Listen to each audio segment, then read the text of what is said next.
a presentar, pero ya quedó más que presentado por usted mismo. Magnífico. Yo me presenté, pero si quieren hacemos una toma 2 y volvemos y grabamos todo y Beatriz me presenta y empezamos otra vez si quieren. Me dicen cuando... No dejemos ya así, tranquilo. Ya inició la grabación.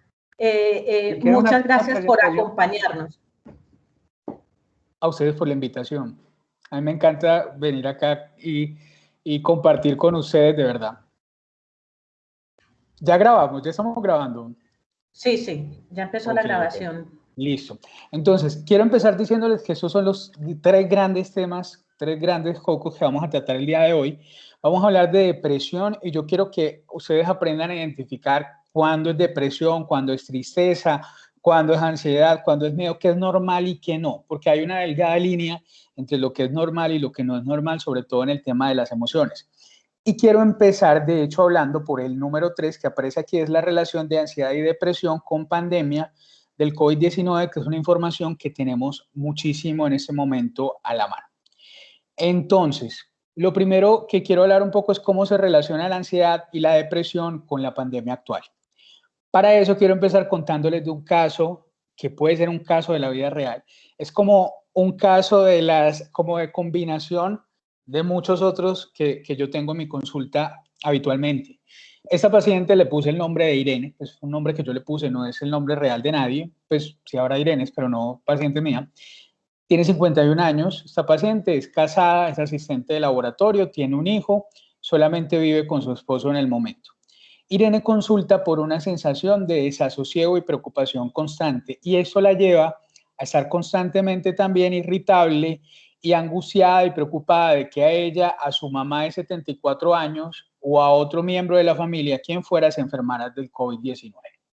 Entonces, ella recuerda cuando uno empieza como a preguntarle a Irene cómo ha sido esto de las preocupaciones en su vida, ella dice, vea, en mi vida realmente las preocupaciones han sido un acompañante constante, es como si estuvieran todo el tiempo conmigo. Lo que pasa es que cambié de preocupaciones porque ahorita estamos con el tema de la pandemia, pero antes a mí me preocupaba mucho que mi esposo o que mi hijo se accidentara, mencionaba Irene. Ella menciona también que ha sido una persona muy precavida, que le dan temor a algunas actividades que impresionaran que fueran muy riesgosas. Por ejemplo, si se iba de paseo con la familia, a veces meterse a un río, a un charco, para ella le parecía muy peligroso porque se podía ahogar o se podía caer, entonces no lo hacía, a pesar de tener como las ganas de hacerlo, le daba mucho temor y prefería quedarse sentada. Y evitaba muchas actividades que fueran demasiado, en su opinión, riesgosas. Ella mencionaba también que estos síntomas de ansiedad, que era sobre todo esa preocupación, no solamente era a nivel de pensar todo el tiempo en lo que podía ocurrir, sino que también físicamente la ansiedad se podía percibir.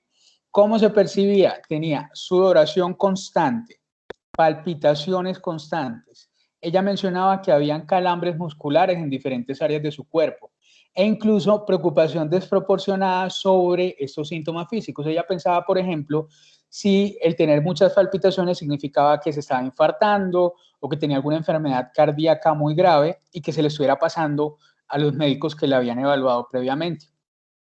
Otra dificultad que estaba presentando tenía que ver con el tema del sueño. Y ella decía que el sueño, primero, no era reparador cuando lo podía tener, y segundo, ella presentaba algo que se llama insomnio de conciliación. Resulta que cuando evaluamos a los pacientes con insomnio encontramos que las personas pueden tener problemas para quedarse dormidos.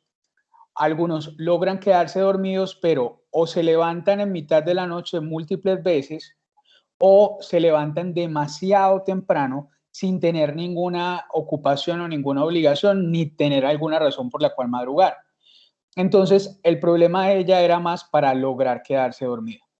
Adicionalmente, ella decía que ella trabajaba, como les digo, como asistente de laboratorio, pero no era capaz de funcionar en su trabajo.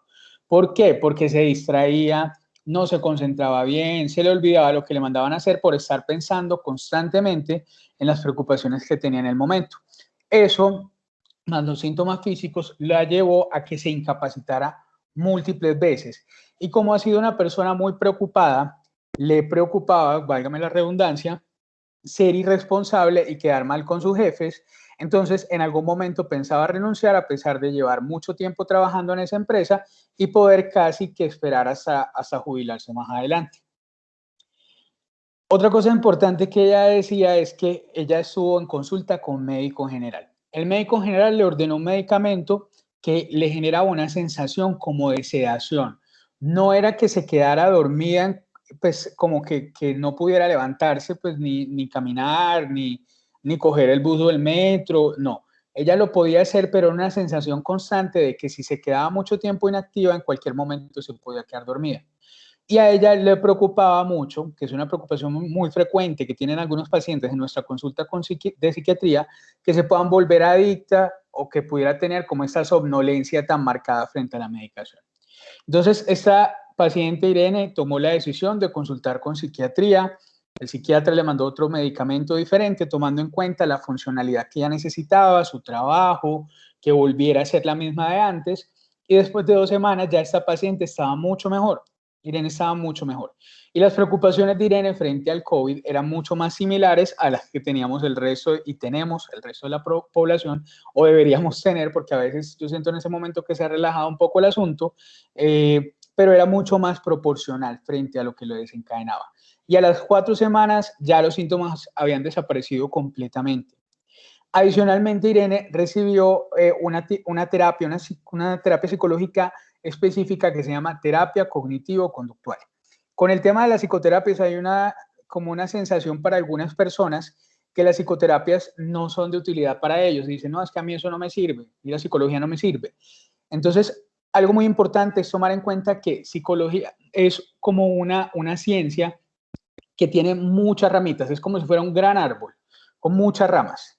Y dependiendo de lo que tiene cada persona, es necesario pedirle que se vaya a alguna de las ramas. No nos sirve estar simplemente en el tronco, necesitamos que la persona vaya a la rama indicada de acuerdo a la necesidad que tenga y a la dificultad que tenga. La terapia cognitivo-conductual es una de las ramas de la psicología que se encarga sobre todo de personas que tienen algunas enfermedades mentales. Entonces, por eso la terapia cognitivo-conductual, que así se llama, tiene un nombre muy largo, es quizás la psicoterapia, la rama de la psicología que más ayuda a pacientes con enfermedades mentales. Bueno, entonces, tomando en cuenta lo anterior, yo quiero hablar de la relación del COVID con las emociones normales. Entonces, ¿cuáles son las emociones que se encuentran más frecuentemente? Yo les puse aquí 4 que la gente, yo traté de hacer como una encuesta, digamos, como un estudio naturalístico en mi muestra de pacientes que van a mi consulta, preguntándole frente al COVID cuáles son las emociones que más les ha desencadenado.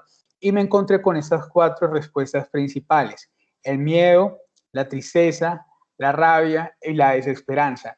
Y yo quiero que ustedes, si quieren, pueden ponerlo en el chat, para que no, pues, no se tienen que desmutear, pueden ponerlos en el chat. Quiero que me digan si alguna de estas emociones son las que más se les ha presentado con este tema del COVID, o si ninguna, o si hay alguna extra que de pronto yo no haya notado y que esté allí presente. Quiero hablar un poco por qué se encuentran estas emociones y por qué son normales. Entonces resulta que los seres humanos tenemos emociones y eso hace parte de nuestra cotidianidad. Ahorita vamos a hablar un poquito más de eso. Pero las emociones son necesarias en nuestras vidas. Las emociones nos prestan funciones, por eso es necesario tenerlas. Vivir completamente anestesiado de las emociones no tendría sentido. Les voy a decir algo tan básico como el miedo es necesario, por ejemplo, para la supervivencia de nuestra especie humana.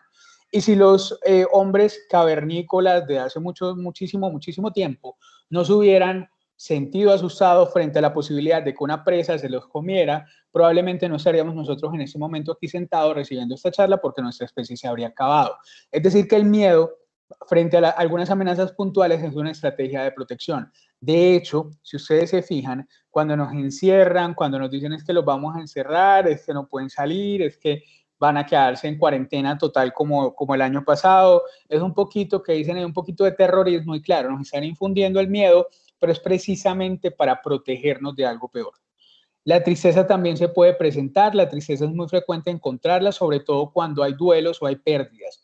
Y sabemos que estamos perdiendo Bueno, varias cosas. Lo primero, estamos perdiendo como nuestra normalidad anterior en la que podíamos ser libres y viajar e ir, volver a abrazar a nuestros seres queridos. Algunas personas han tenido cambios frente, sobre todo, a lo relacionado con su vida académica y laboral. Lo vemos todo el tiempo con niños y adolescentes que ahora tienen que estar conectados a esas plataformas para poder estudiar y se les cuesta mucho. Si a nosotros los adultos para trabajar nos cuesta, imagínense para personas que están en proceso de desarrollo. Y otras pérdidas pues muy importantes y las más importantes de todos en ese momento definitivamente son las pérdidas humanas. Entonces, estamos escuchando todo el tiempo que hay cierta cantidad de muertes por el COVID-19 en ese momento, que no hay UCIs para poder suplir la necesidad que hay en ese momento en nuestra ciudad, en nuestro medio. También pasa en otras ciudades, está pasando en Barranquilla, está pasando en Bogotá, está pasando en otras ciudades, y claro que esto genera tristeza, saber que hay personas que están muy enfermas o que están muriendo a causa de esta enfermedad. Puede aparecer algo de rabia también. La rabia puede aparecer en el contexto de si en algún momento, por ejemplo, uno tiene como la sensación de que esto se está acabando y que ya vamos a mejorar y ya vamos a poder volver a la normalidad y aparece otro pico diferente. El solo hecho de que algo bloquee nuestros planes, nuestros objetivos, si teníamos pendiente, por ejemplo, de ir a visitar a familiares que viven en otro municipio, que viven en otras partes del país o que viven por fuera, entonces claro, me enojo si no puedo ir a visitar a mi mamá después de tanto tiempo, tantos meses. Entonces claro, el enojo aparece cuando está la frustración de no poder cumplir como con esa expectativa de lograr nuestras metas. Y finalmente, una emoción que también aparece de manera recurrente es la desesperanza. La desesperanza a veces la tratamos como una emoción, digamos, un poco más compleja o de un nivel superior. ¿Por qué? Porque la desesperanza es una combinación de tristeza con la sensación de que las cosas no van a mejorar. Entonces, claro, llega el momento en el que uno siente que ya está mejorando la cosa, llegaron las vacunas, ya nos van a vacunar, ya vamos a poder salir y de repente, con todo de vacunas, por lo menos este fin de semana nos vamos a tener que encerrar, este fin de semana no, en 40 minutos nos vamos a tener que encerrar nuevamente hasta el lunes y se parece mucho a lo que estábamos viviendo el año pasado, entonces claro que genera una sensación de desesperanza, sobre todo para la gente que estaba pensando, por ejemplo, que económicamente han estado muy golpeados y apenas se están recuperando, o a nivel laboral, o a nivel en general de su salud. Por otro lado, entonces, ¿cuál es la relación entre la pandemia como tal del COVID-19 y sobre todo lo relacionado con salud mental y con los servicios de salud mental? Entonces, ¿qué ha pasado? A pesar de que hay muchas cosas negativas de lo que estamos viviendo en el momento, la pandemia ha alterado un poco la posibilidad de ofrecer servicios de salud mental a nivel global de manera presencial. Es decir, muchos de mis pacientes, por ejemplo, de esta semana y de la próxima, porque en este momento estoy en teletrabajo, tenían la esperanza de ir al consultorio, verme, tener la oportunidad de conversar de tú a tú, en persona, porque se sienten mucho más cómodos con eso. Sin embargo, eso, digamos que ya no, esta semana por lo menos y la próxima, yo tomé la decisión de no hacerlo para no exponerlos a ellos mismos, ni exponerme yo tampoco. Y eso ha hecho que, por ejemplo, algunas personas no se sientan cómodos con este tipo de servicios. No obstante, la tecnología sí ha sido utilizada ampliamente para reducir el riesgo de infección que podríamos tener los trabajadores de la salud. Entonces, ¿qué pasa? Para nosotros el tema de la telepsiquiatría es algo nuevo y es algo como muy, voy a decirlo de cierta manera, como una herramienta muy poderosa que nos ha permitido como conectarnos un poco más con el resto del mundo. Tanto así que actualmente la telemedicina nos ha permitido, por ejemplo, tener pacientes en otras latitudes totalmente distintas. Les pongo un ejemplo, hoy tuve la oportunidad de hablar con una paciente, bueno, ayer vi una paciente que está en Canadá, hoy hablé con otra que también está en Canadá, que estamos pendientes en agendarla, y mañana voy a ver una paciente que está en Estados Unidos. Entonces, eso nos da también la oportunidad de trabajar, por ejemplo, con población hispana o colombianos que se encuentran en todas las latitudes del mundo y que con todo esto de la pandemia, recordemos que es una pandemia a nivel mundial, entonces están viviendo estas dificultades en diferentes lugares del mundo. Otra cosa importante para tomar en cuenta de todas formas es que la telemedicina tiene ciertas limitaciones y requiere la aceptación que los pacientes puedan tener como que es algo seguro, perdón, efectivo y normal. De hecho, hay estudios que demuestran que psicoterapias brindadas a través de estas plataformas pueden ser muy efectivas y pueden mejorar mucho la calidad de vida de quien las recibe. Entonces, en este momento, tomando todo en cuenta lo anterior, la telemedicina y la telepsiquiatría en particular, en ese momento puede ser más segura y costo efectiva incluso que la consulta presencial, porque también pensemos, no hay que desplazarse hasta el consultorio, no hay que gastar los pasajes para ir a ver al médico, sin embargo, depende de lo que prefiera cada persona y ahorita estamos trabajando como en lo que prefiere cada persona. Ahora, hablando un poco de las enfermedades mentales como tal, me preguntan constantemente si yo he estado viendo que en mi consulta y a los otros psiquiatras y en psicología también preguntan si es cierto que las enfermedades mentales se han disparado con la pandemia. Entonces, claramente hemos encontrado que sí hay una mayor asociación de enfermedades mentales asociadas con la pandemia como tal. Hay algunos que son propiamente relacionados con la enfermedad del COVID-19, como es el caso del delirium. El delirium es una pérdida de conexión y de poder estar como consciente de la realidad porque la persona tiene alguna alteración en su cuerpo. Entonces, por ejemplo, personas que tienen cáncer ya terminal, personas que tienen, por ejemplo, enfermedades muy graves a nivel del corazón o que la someten a cirugías muy grandes, pueden tener episodios como de confusión y de desconexión con el medio y terminan muchas veces haciendo estos episodios que son los famosos delirium que llamamos. Entonces, por ejemplo, los psiquiatras que trabajan en hospitales generales como el San Vicente, como la León 13, como el Hospital General de Medellín, el Rosario, etcétera, se van a encontrar con estos cuadros de confusión en personas que están hospitalizadas por el COVID-19. Algo que encontramos también de manera recurrente o de manera frecuente es algo que se llama estrés postraumático. El estrés postraumático es un cuadro de alteración en la salud mental que se presenta cuando una persona tiene una experiencia cercana a la muerte o alguna persona cercana a él, algún allegado, tiene alguna experiencia cercana a la muerte o algo de enfermedad grave.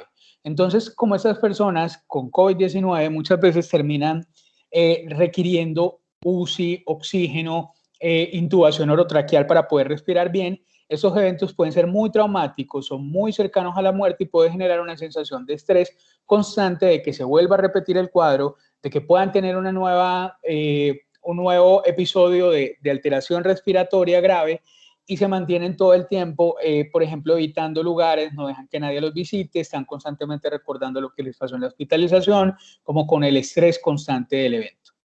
Por otro lado, se pueden presentar también, y lo vemos en la consulta, algunas conductas de lo que llamamos un trastorno obsesivo compulsivo. ¿Qué quiere decir esto? Es que a las personas se les dispara sobre todo las preocupaciones relacionadas con el tema de contaminación y con el tema de enfermedad. Entonces, constantemente tienen que estar limpiando todo, echando alcohol, lavándose las manos y eso puede ser ya una conducta tan repetitiva que termine alterando la capacidad de funcionar en su cotidianidad. El insomnio, como en el caso de Irene, también se puede ver muy disparado. La depresión se puede ver muy disparada y la ansiedad también. Y es precisamente de la depresión y de la ansiedad que vamos a hablar un poco más con detenimiento el día de hoy. Entonces yo quiero que hablemos un poco sobre la depresión, sobre qué es la depresión. La depresión es una enfermedad mental y es una enfermedad mental que se asocia a la sensación de sentirse triste, decaído y de perder interés en las cosas que antes disfrutaba la persona. Pero esto no es una situación que ocurra por corto tiempo, sino que ocurre durante un tiempo prolongado, durante un periodo prolongado. Uno ve que estas personas tienen estos cambios físicos durante varias semanas. En sí es una enfermedad mental. Es como tener, por ejemplo, diabetes o artritis o porfiria o fibromialgia, como cualquier otra enfermedad. No es realmente algo como inventado, como algunas personas lo creen. Es muy frecuente, es cierto, es muy frecuente, su prevalencia es muy alta y puede afectar realmente a cualquier persona. Esa enfermedad poco a poco muchas veces va cogiendo ventaja porque la gente a veces no le da la importancia a la salud mental que se merece.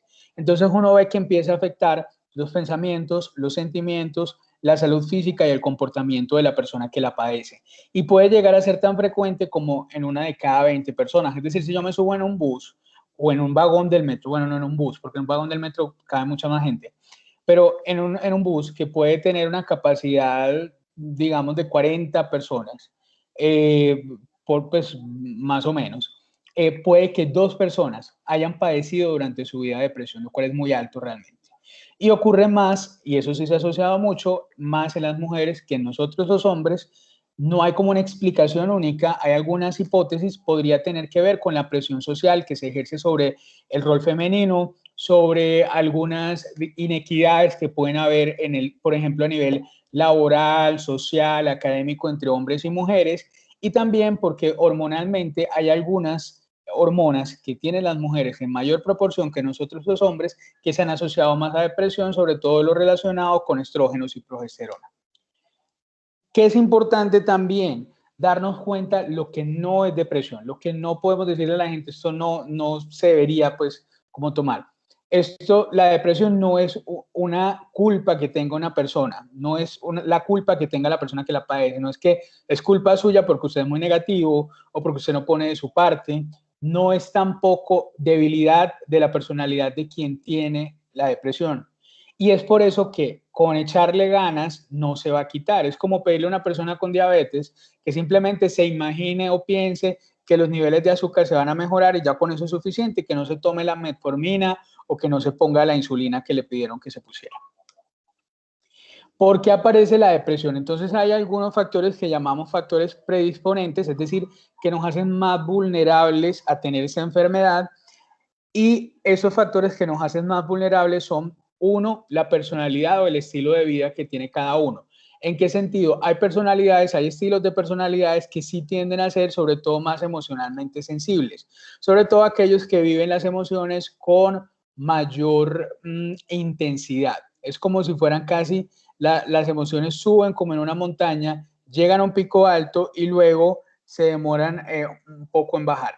El estilo de vida también puede influir. Hay personas, por ejemplo, que en su estilo de vida toman la decisión de consumir sustancias psicoactivas, consumir alcohol constantemente, y esto puede generar depresión en el sistema nervioso central y una depresión clínica también. El segundo factor que nos hace más vulnerables tiene que ver con la genética.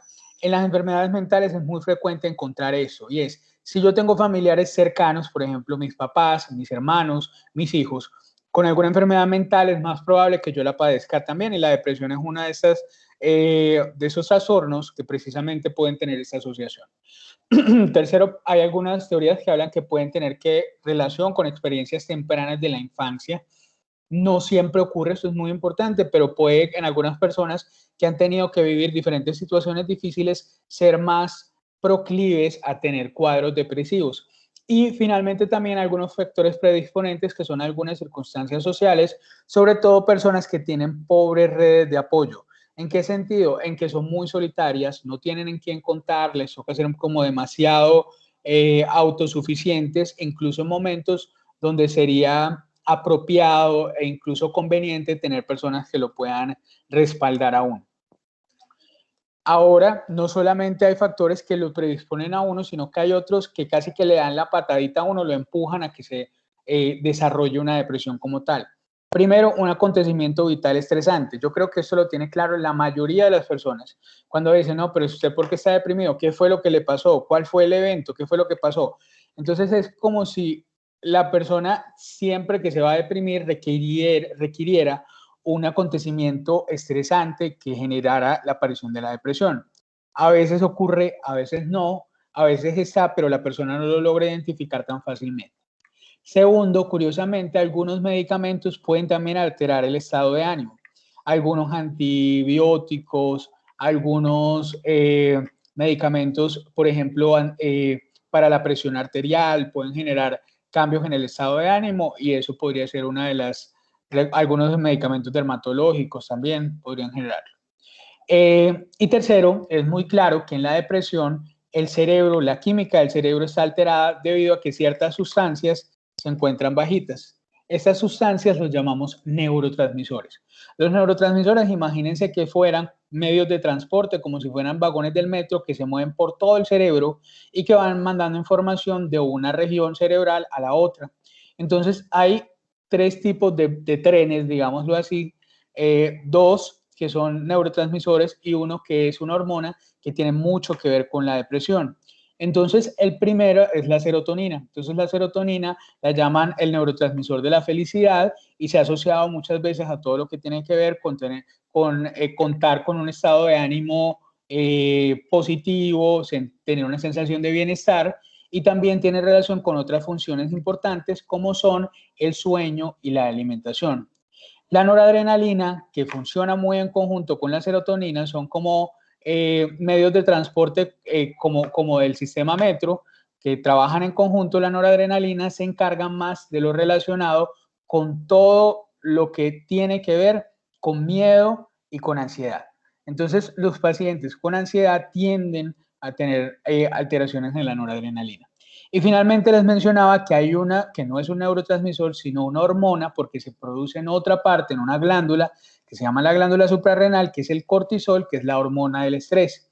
Y esa hormona del estrés viaja hasta el cerebro y termina, hacia cierta forma, de cierta manera, afectando la manera como la serotonina y la noradrenalina se forman, y terminan muchas veces haciendo, teniendo como esta situación en la que empeoran el estado anímico de las personas. Y cabe destacar también que el cortisol se afecta en muchas condiciones de salud general, no solamente salud mental, sino en salud general se afectan. Y en estas condiciones de salud general que se afecta el cortisol, pasa frecuentemente también que se empieza a desencadenar una cadena inflamatoria. Entonces, por ejemplo, uno ve que la inflamación por el COVID, la infección, genera una inflamación y esa inflamación altera el cortisol y al final puede hacer que una persona se deprima. Otros precipitantes son otras enfermedades. Sabemos, por ejemplo, que en la porfiria es una de ellas donde se puede encontrar síntomas depresivos, pero hay muchas más también que podemos encontrar. Segundo, el uso de drogas o alcohol también, sobre todo porque las drogas y el alcohol, muchas de ellas se llaman depresores del sistema nervioso central y precisamente lo que hacen es bajar el funcionamiento del sistema nervioso, o sea, del cerebro y de todas las estructuras alrededor del cerebro y de la médula espinal y hacen que la persona finalmente anímicamente también termine cayendo. Otros problemas psiquiátricos también pueden precipitar depresión. Eso pasa, por ejemplo, en el trastorno afectivo bipolar, puede pasar en esquizofrenia, puede pasar en demencias como la enfermedad de Alzheimer. Y hay algunos factores psicológicos más asociados como el estilo de personalidad que pueden también desencadenar depresión. A nivel psicológico como tal, la relación entre depresión y cómo funciona el pensamiento es muy interesante, porque las emociones y el pensamiento tienen mucha conexión. Y las emociones lo que hacen es que terminan pintando un poco la forma como pensamos. Por eso, si ustedes le echan un poquito de cabeza al asunto, cuando ustedes están tristes, piensan en modo tristeza, todo lo ven oscuro, todo lo ven gris, todo lo ven como muy negativo. Y si yo, al contrario, estoy muy feliz, las cosas que pasan alrededor no me afectan tanto, puedo tener problemas y no me afecta tanto, pasan un montón de cosas y yo estoy como si nada. Y finalmente, las emociones y el pensamiento sí empujan al ser humano que actúe y es lo que llamamos conducta. Por eso cuando una persona tiene felicidad o tristeza o rabia o miedo, actúa de acuerdo a esa emoción. Entonces una persona con miedo tiende a evitar lo que le genera la sensación de amenaza o tiende, por ejemplo, a congelarse y no saber qué hacer. Entonces la conducta sí está determinada por las emociones y la forma que pensamos. ¿Qué sucede a veces? Que algunas personas tienen dificultades en la manera en que los pensamientos se procesan y pueden tener algunas ideas o algunas creencias irracionales, así las llamamos, creencias irracionales que terminan generando como una sensación de que lo que uno piensa es la verdad absoluta. Entonces, por ejemplo, las personas deprimidas pueden llegar a pensar que no valen nada y si piensan de esa forma, actúan de esa forma también. Por eso esas creencias irracionales hay que aprenderlas a identificar. Entonces, ahí aparece en la depresión precisamente una triada en la manera de pensar. Entonces, tienden a verse negativamente a sí mismos frecuentemente. Segundo, interpretan negativamente las experiencias. Entonces uno ve que pasan el 95% de una experiencia les va bien y se quedan solamente con el 5% malo. Se quedan con el centavo que faltó para el peso. Y además, cuando piensan en el futuro, normalmente lo hacen de una manera negativa también. Entonces, lo que hacen es adelantarse a todo lo malo que podría pasar, que es una cosa también que se presenta en la ansiedad. Es importante, y yo quiero que esta frase se la lleven, y es que la depresión sí puede tener todo lo anterior que mostré asociado, pero una persona se puede deprimir y puede presentar una depresión incluso cuando todo en la vida marcha bien. Y por eso el argumento a veces que le dan a las personas con depresión, pero no llores, si tiene una casa, tiene un marido que la quiere, o una esposa que lo quiere, tiene un buen trabajo, tiene unos hijos sanos, tiene salud, no es suficiente para decir, pues no es suficiente para mejorarme de diabetes, entonces ¿por qué va a ser, o de porfiria, entonces ¿por qué va a ser suficiente para mejorarme de la depresión? Ahí es donde realmente sabemos que la persona clínicamente tiene una enfermedad. Entonces, ¿cómo sabemos si es clínicamente una enfermedad versus si es, espérenme un segundo, yo respondo acá que estoy dictando una charla, listo, para que no me insistan más, que me están quemando el teléfono. Listo, entonces, ¿cómo sabemos que una persona realmente tiene una tristeza normal o tiene una tristeza que ya llamamos patológica, que es una depresión? Entonces, la tristeza normal casi siempre tiene una relación con un problema. Es decir, yo tengo un problema específico y me empiezo a sentir triste por esa situación. Lo segundo, la experiencia es coherente con la tristeza. Eso es muy importante, porque si, por ejemplo, yo tengo la pérdida de un ser querido, obviamente va a ser una tristeza muy grande. Pero si el problema que yo tuve fue, supongamos que yo tengo trabajo y yo quería que me ascendieran de puesto y no se pudo por algún motivo y yo me siento triste, pero entonces ya luego me termino en la cama, no soy capaz de pararme de la cama, lloro todo el tiempo, paso un mes y no soy capaz de salir de esa tristeza, ya uno dice, bueno, el desencadenante pues fue importante, pero no fue tan grave como para que esta persona tuviera esa tristeza tan grande. Lo siguiente es que la tristeza normal no es tan intensa como la depresión, ni tampoco es tan larga. Tiende a ser mucho más circunscrita en el tiempo y no se pasa tanto tiempo la persona triste. El sentimiento tiende a ser comunicable, uno es capaz de decir, vea, lo que me pasó es, tuve esta situación, tengo un familiar muy enfermo y por eso estoy muy triste y uno es capaz de verbalizarlo. Y a su vez, cuando uno comunica ese sentimiento, tiende a ser compartido porque la otra persona, al hacer como el proceso de empatía frente a la situación, logra decir, claro, este desencadenante sí produce esta tristeza. Si yo me pongo en el lugar de Irene, logro entender por qué está triste, o de María, o de Juan, o de Pedro. Lo siguiente es ya cuando es patológica, cuando es una depresión. Importantísimo ese dato clínico que nosotros muchas veces lo preguntamos en la consulta. Es, si la persona lleva más de 2 semanas sin parar triste, ya no está normal. 2, aparece sin un motivo claro. 3, está desproporcionada frente a lo que lo desencadena. Es decir, no es tan grave realmente el evento y la tristeza sí termina siendo una cosa más desbordada. Y además empieza a comprometer el funcionamiento global de la persona. Entonces compromete la forma como piensa, la forma como se comporta y los síntomas corporales que, como les decía en el caso de Irene, que Irene tenía palpitaciones, todo lo demás, y ella tenía realmente, era un trastorno de ansiedad, no una depresión, pero en la depresión también pueden haber síntomas físicos. Les traje un video, vamos a ver si sale, sobre ese tema precisamente.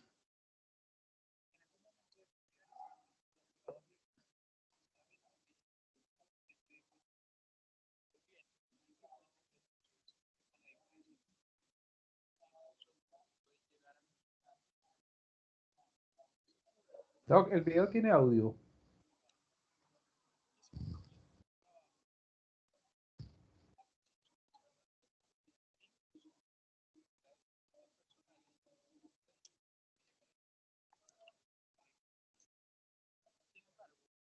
Médico.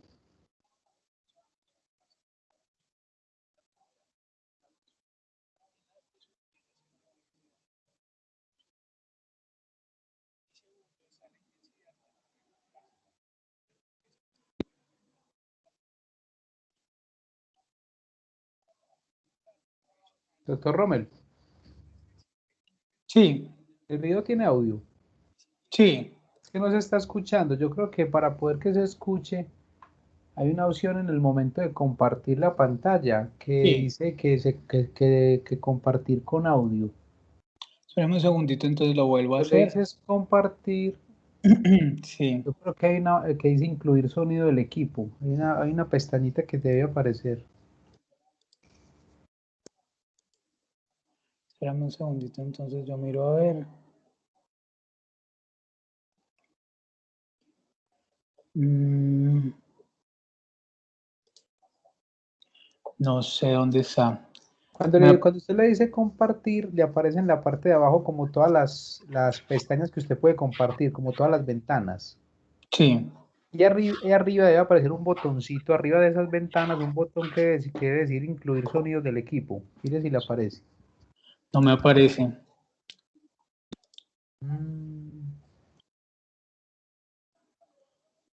No me aparece. Espéreme, yo miro a ver.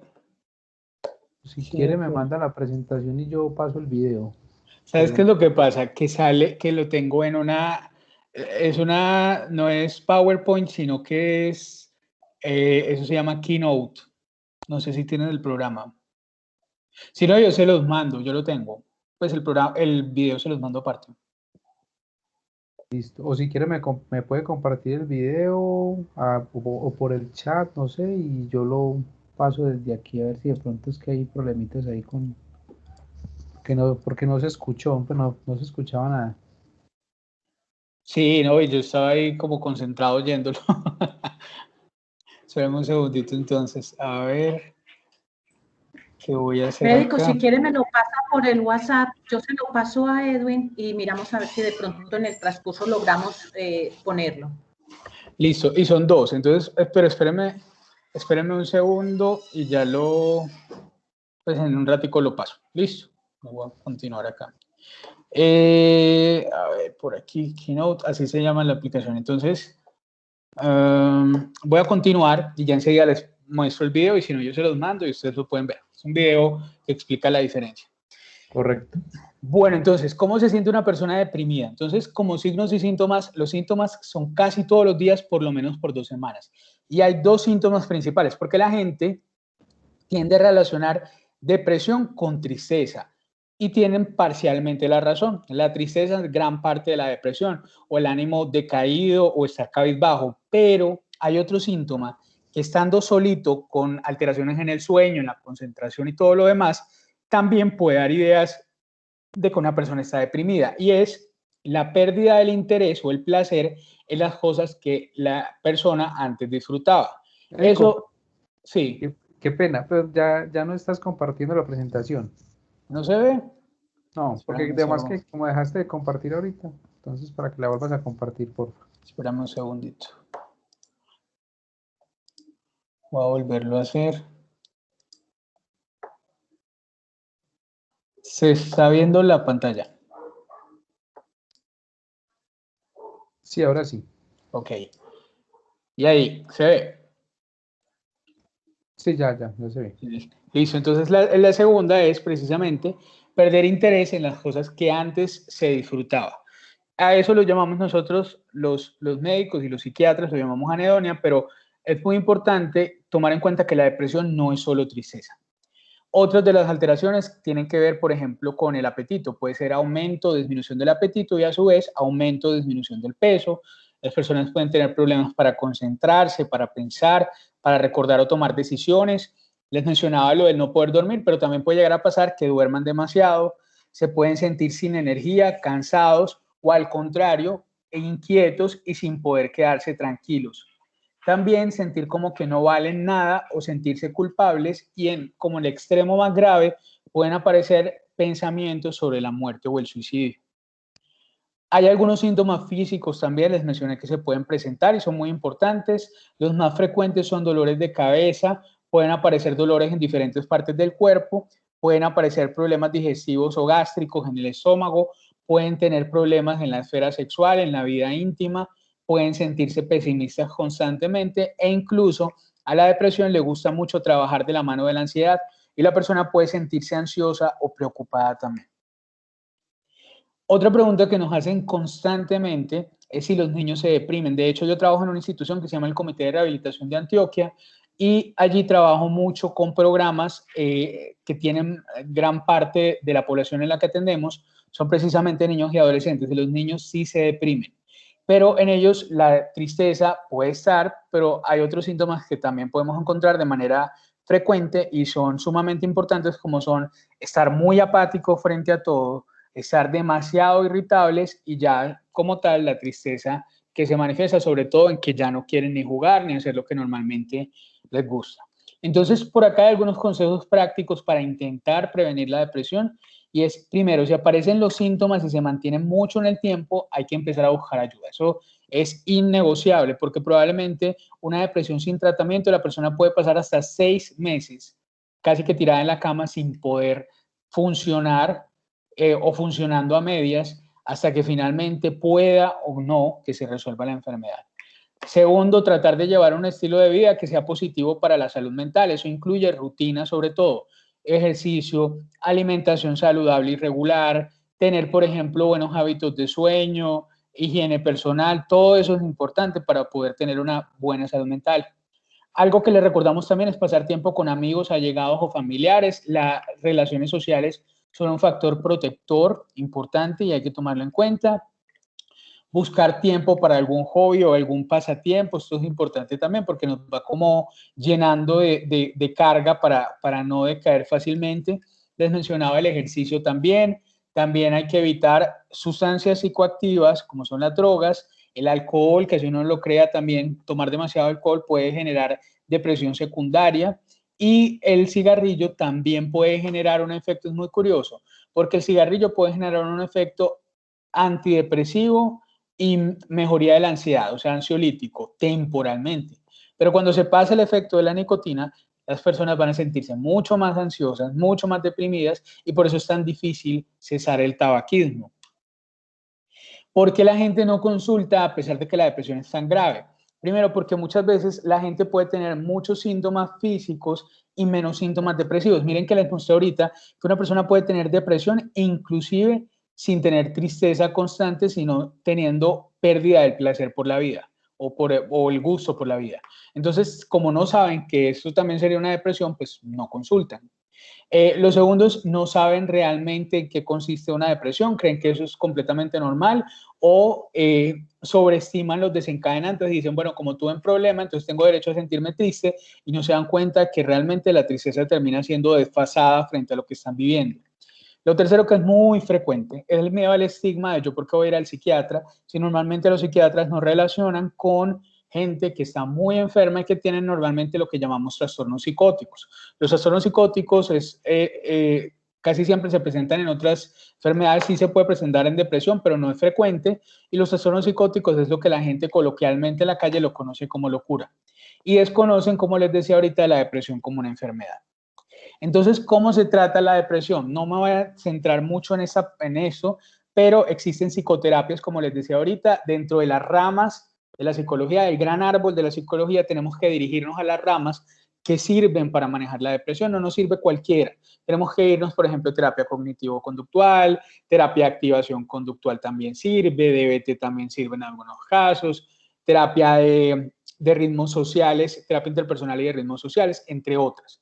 Los medicamentos también son de gran ayuda en gran parte de la población. Algo que era importante, por ejemplo, yo les hablaba ahorita del caso de Irene y en el caso de Irene, a veces puede llegar a pasar, digamos, que los profesionales que no están acostumbrados a trabajar con salud mental utilizan algunos medicamentos que de pronto sí pueden tener efectos secundarios que, digamos, podrían entorpecer un poco el funcionamiento y la funcionalidad de la persona, pero cada vez estamos tratando más en las escuelas de medicina, en las facultades de medicina, a enseñar de una forma responsable los psicofármacos para que se quite ese estigma de que necesariamente tomar medicamentos por psiquiatría es igual a que voy a estar dormido o sedado o no voy a ser capaz de trabajar.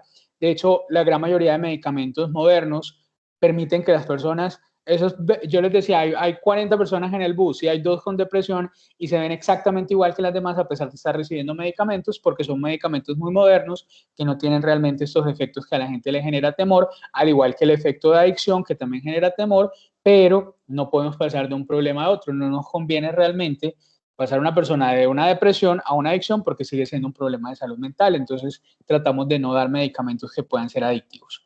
Y el tercero, o si damos medicamentos con potenciales, digamos, de adicción, seleccionar muy bien la población y se utiliza por muy poquito tiempo, de forma que no genere ese efecto.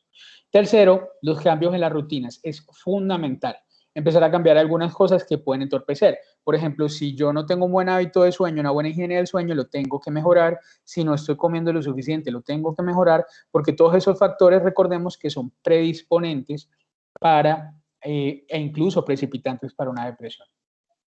Por otro lado, la ansiedad. La ansiedad está muy de moda en estos días, lo habíamos dicho un poco. Entonces, ¿qué es la ansiedad?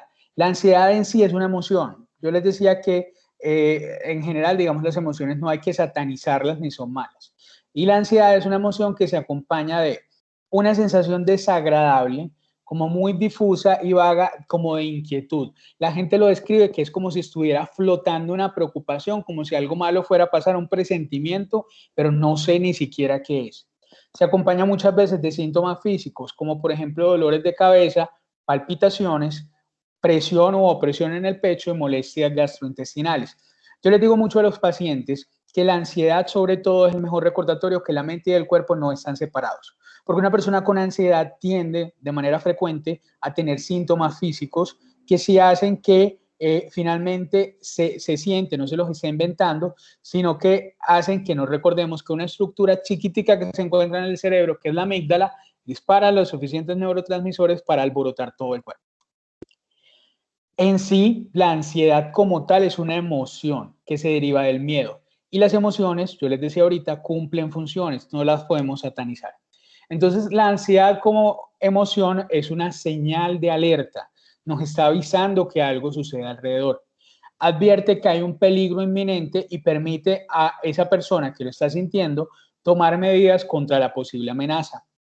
Y en sí la angustia tiene mucho que ver con estos síntomas físicos de la ansiedad que les mencioné previamente.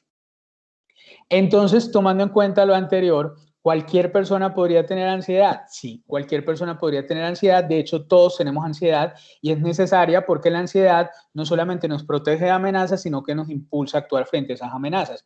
Por ejemplo, si yo tengo un examen o una exposición, si yo no me pongo algo preocupado, ansioso, me genera algo de temor, quedar mal, yo no la voy a preparar. Por ejemplo, para yo venir acá tenía que preparar esta charla. Si yo no sentía ansiedad, yo me relajaba y yo decía, oh, pues me conecto a las 7 y si encuentro una charla maravillosa y si no me pongo a hablar 2 horas y ya.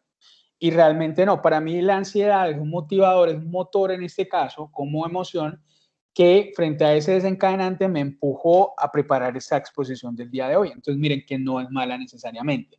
Cuando sí hablamos de trastornos de ansiedad. Entonces, los trastornos de ansiedad tienen dos particularidades. La primera particularidad, ¿cuál es? Que el desencadenante realmente no se ajusta a los síntomas, como pasaba con la depresión.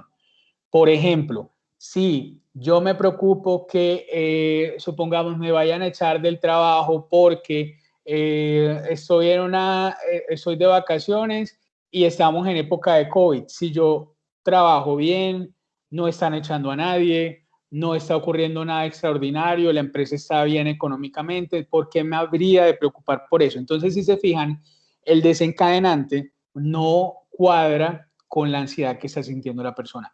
Y lo segundo es que si el miedo persiste mucho en el tiempo, que también se parece un poco a lo que pasaba con la depresión. Entonces, ¿qué son los trastornos de ansiedad como tal? Los trastornos de ansiedad son las enfermedades mentales más frecuentes que se asocian a todo lo que tiene que ver con nuestro pensamiento, nos pueden generar una sensación de confusión, pueden alterar la memoria y la capacidad de concentración y desajustan un poco la relación con otras personas y con el mundo y se basan en un temor infundado y exagerado frente a diferentes situaciones. En general, todos los trastornos de ansiedad, digamos que son muchos, en realidad los trastornos de ansiedad son también como un árbol con muchas ramitas, cambia la proporción en hombres o mujeres dependiendo cada diagnóstico. Sin embargo, se habla que en general 1 de cada 3 mujeres puede tener un trastorno de ansiedad y 1 de cada 5 hombres puede tener un trastorno de ansiedad. Entonces, si se fijan, son extremadamente frecuentes. El más común para encontrar se llama el trastorno de ansiedad generalizada. ¿Qué es entonces el trastorno de ansiedad generalizada? Es la experiencia general de preocupación, de ansiedad, con una tensión constante y una preocupación excesiva por las situaciones cotidianas y el futuro. Es la persona, en resumen, que se preocupa por todo. Se preocupa si hay plata, si no hay plata, si se llegó el recibo de los servicios, si no llegó, por qué no llegó, si mi hija salió, si no salió. Yo creo que todos conocemos una persona que tiende a ser así de preocupada y que ha sido tan así durante toda su vida que tiende a creerse que es su forma de ser. Entonces, aparece también muchas veces en estas personas tensión muscular, cansancio, dificultades para concentrarse, irritabilidad e insomnio. y aparece muy temprano. Entonces aparece en gente muy joven y es más frecuente, como les decía, en las mujeres que en los hombres esta enfermedad puntual, a diferencia de todos los trastornos de ansiedad. Entonces, piensen, por ejemplo, qué miembro de su familia recuerdan o alguien conocido, algún compañero del colegio, de estudios después en la universidad, alguno de los amigos más cercanos, quien ha sido como muy preocupado porque es probable que algunas de estas personas puedan tener un trastorno de ansiedad generalizada. Por otro lado, existe otro diagnóstico que se llama el trastorno de pánico y estas personas lo que sienten son ataques de ansiedad o crisis de angustia que son súbitos, o sea que aparecen sin ningún desencadenante aparente y que tienden a ser muy intensos, son como oleadas de angustia y aparece en ese momento una sensación de que se pueden morir o que se van a enloquecer con presión en el pecho, sensación de ahogarse, temblor, sudor, náuseas y palpitaciones. Cada oleada de esta angustia puede demorar entre 10 y 30 minutos. No tiene muchas veces desencadenante, también en este caso se presenta más en mujeres y en la juventud. Y hay una cosa muy importante con eso y es que a veces se confunde, por ejemplo, con infartos agudos del miocardio, arritmias cardíacas e incluso cuando hay sensación de ahogo, actualmente se puede confundir con algunos síntomas de COVID, que es lo que a veces dicen, tengo COVID psicológico, puede tener algo de relación con eso. Las personas con el trastorno de pánico tienen por lo menos 2 episodios de estas oleadas, con una sola no va a ser suficiente. De hecho, muchas personas pueden presentar durante su vida por lo menos una oleada de estas de angustia, mientras que las personas con el trastorno de pánico tienen 2 o más y luego de eso siguen preocupados porque no se vaya a volver a repetir o las posibles consecuencias de esta situación. Entonces empiezan con ansiedad, que llamamos ansiedad anticipatoria. Entonces, si ocurrió en el metro, entonces dice, yo no me vuelvo a montar en el metro para que no me vuelva a pasar, entonces gastan un montón de plata en taxi o no son capaces de salir del trabajo hasta que no lo vayan a recoger y empieza a cambiar su vida. Y eso hace que precisamente tenga modificaciones significativas de su comportamiento luego de estos ataques. Por otro lado, esos ataques de pánico también se caracterizan muchas veces o se acompañan muchas veces de algo que se llama agorafobia, que es la ansiedad o la preocupación acerca de estar en lugares o situaciones de las cuales es muy difícil escapar y muy difícil obtener ayuda. Entonces, por ejemplo, antes se relacionaba esto porque puede suceder mucho en lugares abiertos, tipo el metro, un supermercado, el Éxito, el Hueco, como lugares grandes donde uno siente que no va a ser capaz de salir y que nadie lo va a rescatar a uno. Y esas situaciones son evitadas precisamente porque da mucho temor a sufrir un ataque de pánico y no poder obtener la ayuda que uno cree necesitar. Por otro lado, bueno, la agorafobia se puede presentar también más en población masculina. Y la fobia social es el temor a ser el foco de atención, hablar en público y relacionarse con mucha gente, precisamente por el miedo que le da a que los critiquen o a hacer el ridículo. Y estas personas empiezan a evitar un montón de cosas. Entonces no van a comidas, no van a cenas con familiares, buffets, cosas grandes, no van a fiestas, no van a bodas, no van a otros acontecimientos sociales y tienden a evitarlo constantemente. Entonces, la persona con fobia social, uno ve que tiende a ser como tímida en extremo y realmente esto sí le afecta a la capacidad, por ejemplo, de conocer gente nueva, de hablar en público, de exponer, todo ese tipo de cosas. Y se presenta más en población masculina también. Y ahora, en general, como uno de los diagnósticos que más encuentra uno, también son más frecuentes en población masculina, son las fobias específicas. Probablemente, si les pregunto a varios de ustedes, las tendrán.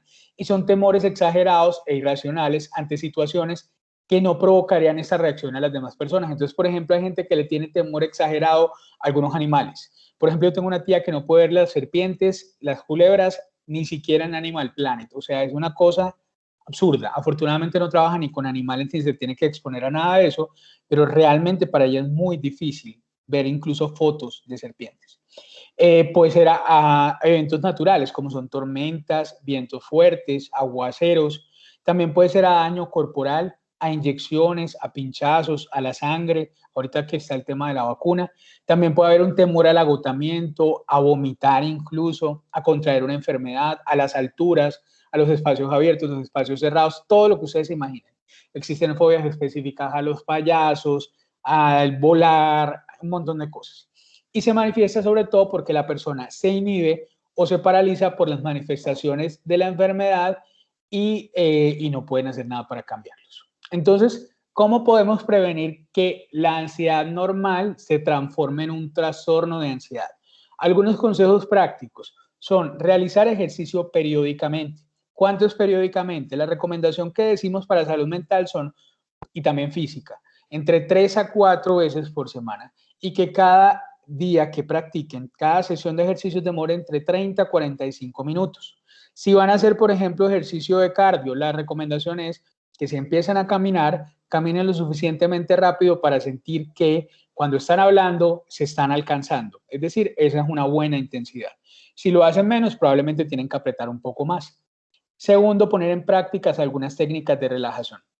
Una ventaja muy grande que tenemos ahorita es que los celulares uno puede descargar un montón de aplicaciones para relajarse, para meditar, para de todo, y muchas de ellas son gratis. Y si no, en YouTube podemos encontrar algunos audios y algunos videos que nos pueden ayudar con relajación. Algunas de las técnicas de relajación más frecuentes tienen relación con la respiración y por eso aquí mencionan aprender a respirar despacio como algo que puede ayudar.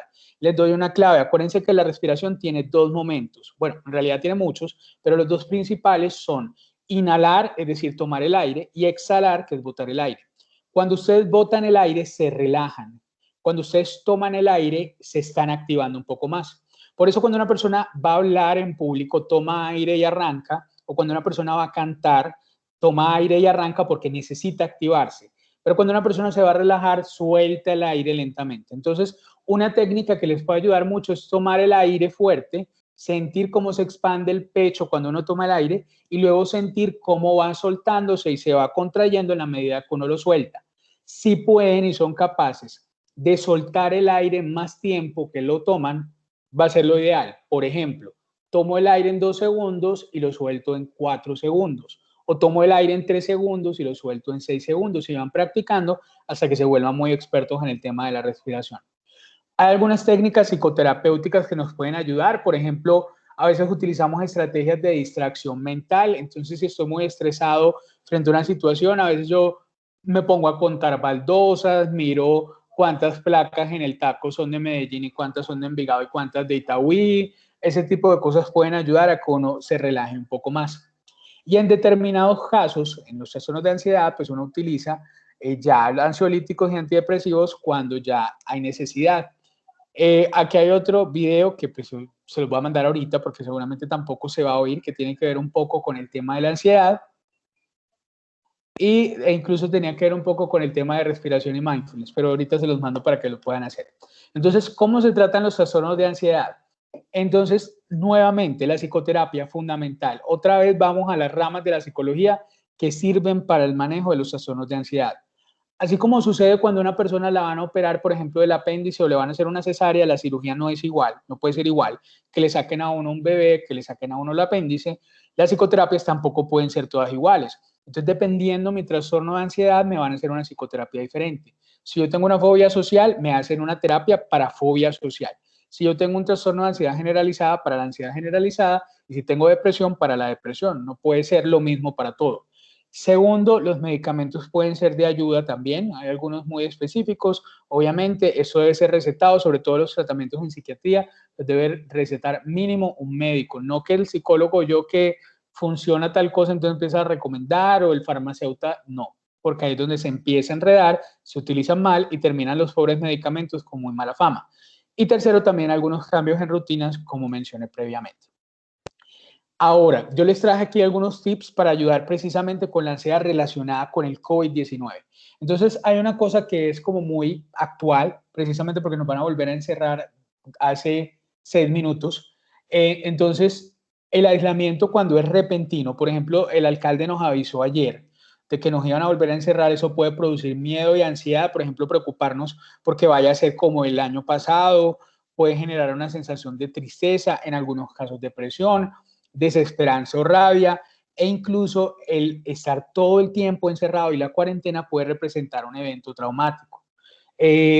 Una cosa importante que no les dije ahorita y que me parece importante también tomar en cuenta en los eventos traumáticos es que una de las razones también por las que ha sido más difícil, por ejemplo, lidiar con los duelos actuales tiene que ver con que precisamente por ser una enfermedad infecciosa, contagiosa, muy contagiosa, por ejemplo, no podemos ni siquiera despedirnos de nuestros seres queridos cuando fallecen. No podemos enterrarlos como queremos enterrarlos, sino que hay unos protocolos de bioseguridad para manejo incluso de estos casos. Entonces eso también genera como una sensación de más trauma. Los síntomas de depresión y ansiedad frente pues a una pandemia pueden ser reacciones normales, como les decía, situaciones estresantes, y uno tiene que entender que aquí sobre todo hay dos particularidades. Primero, hay incertidumbre, no sabemos qué va a pasar y eso genera miedo.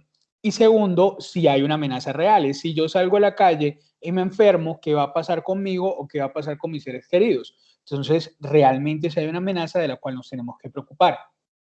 Es importante también empoderar a las personas durante esta cuarentena, durante esta pandemia del aislamiento, a que tomen decisiones por ustedes mismos, porque uno siente a veces que como me encerraron, no me dejan salir, solamente puedo salir cuando el alcalde quiere, entonces como que me quitaron también el control de mi vida y se lo estoy cediendo, en este caso, a las instituciones gubernamentales, entonces yo me siento como que perdí la libertad.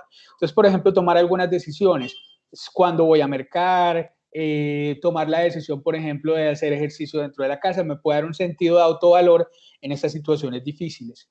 Les decía que también puede haber una sensación de trastorno como de estrés postraumático, me salió ahí doble trastorno de ajuste. Un ajuste es cuando el cerebro se acostumbra a una situación que puede generar un estresor psicosocial.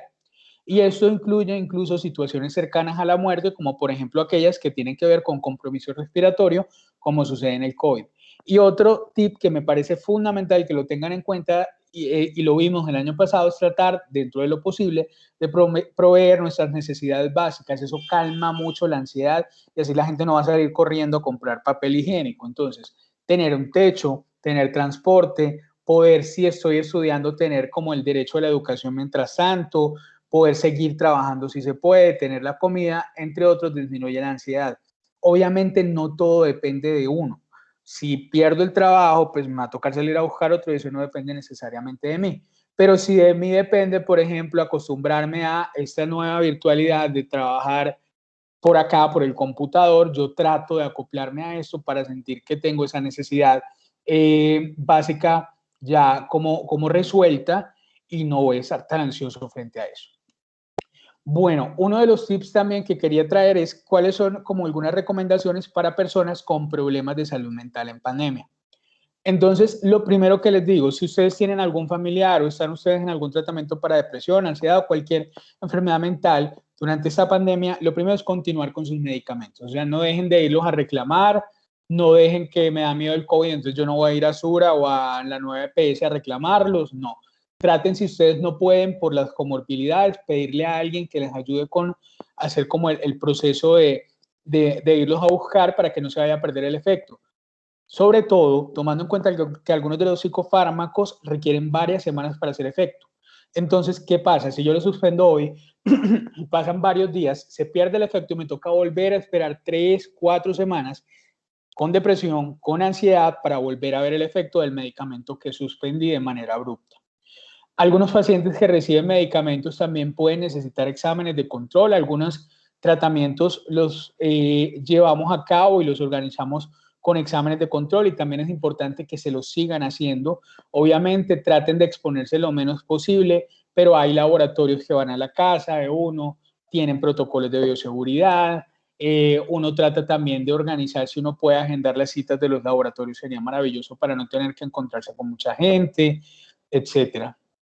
Si hay personas en nuestra familia con problemas cognitivos, como por ejemplo lo que antes se llamaba retardo mental, que lo llamamos discapacidad intelectual, demencias como la enfermedad de Alzheimer, entre otros, hay que tomar en cuenta que estas personas sí requerirán atenciones especiales, ya que muchos de ellos realmente no van a ser capaces de valerse por sí mismos y tampoco van a ser capaces de entender algunas instrucciones básicas, entonces nos va a tocar recordarles cómo ponerse el tapabocas, que se deben lavar las manos cuando lleguen de la calle, que no pueden estar tocando todo lo que ven por ahí, que no pueden estar dándole picos a todo el que se encuentre por la calle, como recordarles un poco cómo deben comportarse tomando en cuenta las medidas de bioseguridad.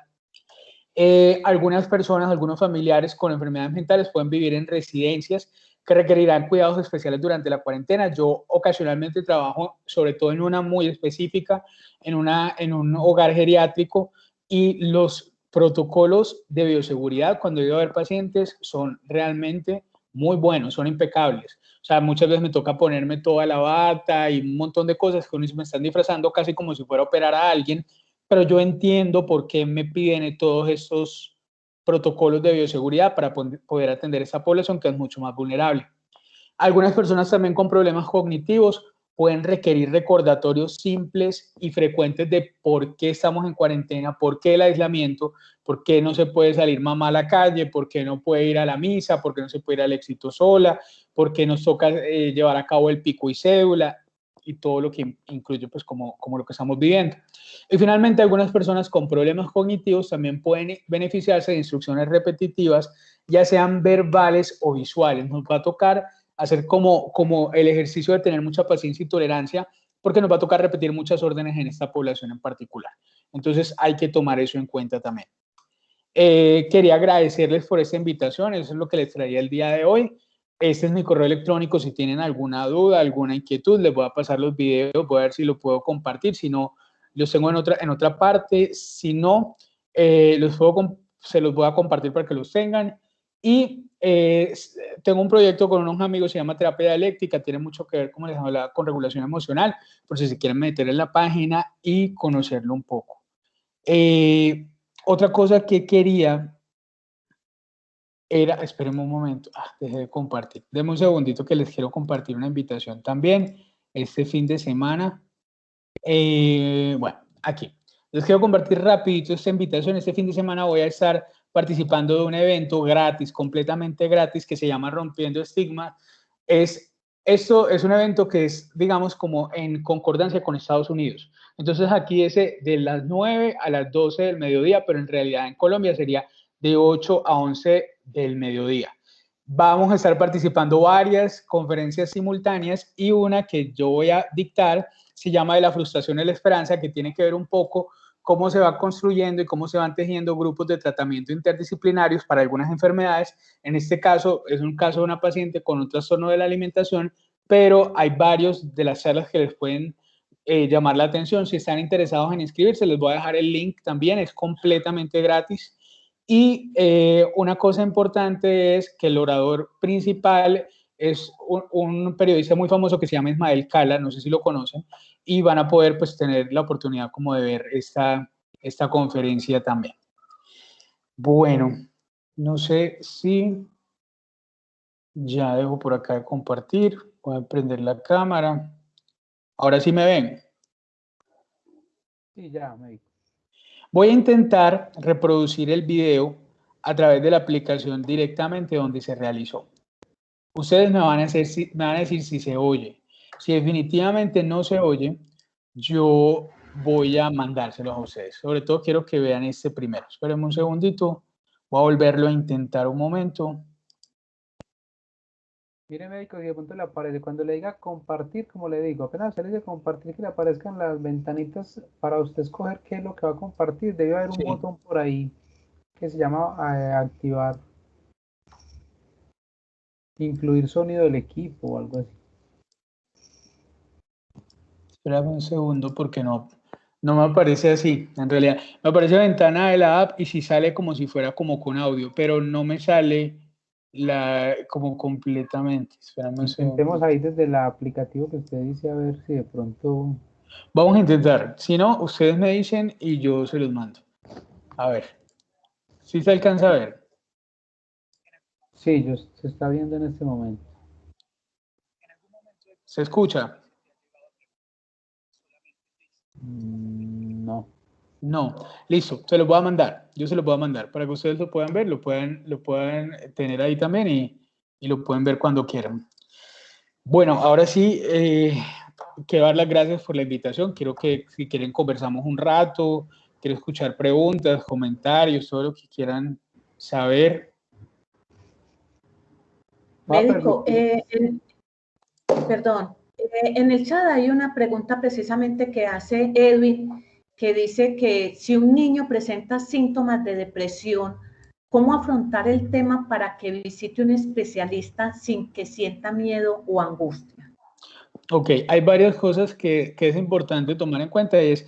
Anticiparlos es fundamental, es decir, a mí me pasa muchas veces que me llevan a los niños y adolescentes sin avisarles y ellos llegan muchas veces como unos titis enojadísimos. Entonces algo que puede servir es anticiparlo, que vamos a ir donde una persona o vamos a ir a una cita médica. A veces puede que le genere más angustia decir que va a psiquiatría, pero por ejemplo decir donde un doctor que te va a conversar contigo, vamos a revisarte, si pregunta por qué, entonces pueden por ejemplo utilizar algo que sirve es utilizar sobre todo, por ejemplo, los síntomas somáticos de la depresión o de la ansiedad. Entonces, el no dormir, el no comer bien, eso serviría como para que ellos entiendan que algo no está funcionando bien.